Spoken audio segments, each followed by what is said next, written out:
بسم اللہ الرحمن الرحیم۔ اللہ کے بابرکت نام سے شروع جو بڑا مہربان نہایت رحم کرنے والا ہے۔ سالن میں غلطی سے زیادہ نمک ڈال جائے تو پریشان نہ ہو، اس میں صرف ایک چھلا ہوا آلو ڈال دیں، وہ تمام اضافی نمک جذب کر لے گا۔ اگر آپ یہ تسلی کرنا چاہتی ہیں کہ انڈا خراب تو نہیں، تو انڈے کو ٹھنڈے نمک ملے پانی میں ڈال دیں۔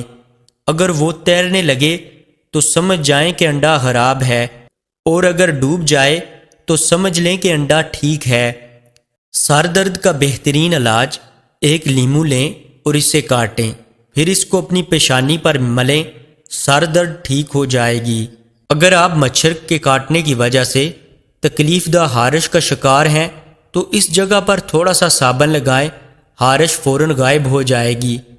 اگر آپ کے گھر میں چونٹیاں اور کاکروچ بہت زیادہ ہیں تو ان سے چھٹکارا حاصل کرنے کا آسان طریقہ یہ ہے کہ فرش پر چاک سے لکیریں لگا دیں، پھر دیکھیں کیا ہوتا ہے۔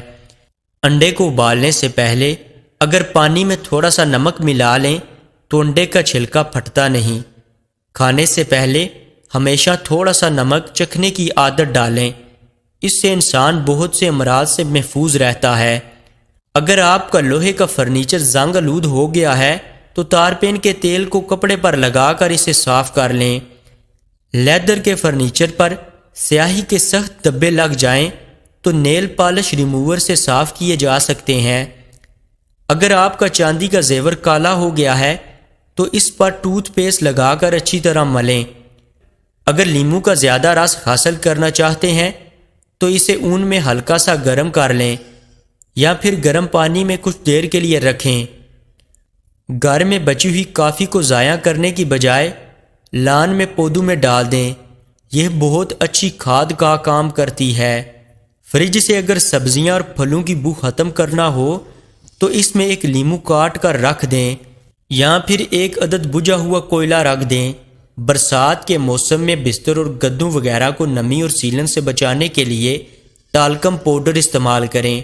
اگر گدے پر تھوڑا سا ٹالکم پاؤڈر چھڑک کر اوپر بیڈ شیٹ بچھائی جائے تو گدے نمی سے محفوظ رہیں گے۔ اگر مچھلی طویل عرصے تک فریزر میں محفوظ رکھنی ہو تو اسے ایلومینیم فوائل میں لپیٹ کر رکھیں، اس طرح یہ بہت عرصے تک بالکل تازہ محسوس ہوگی۔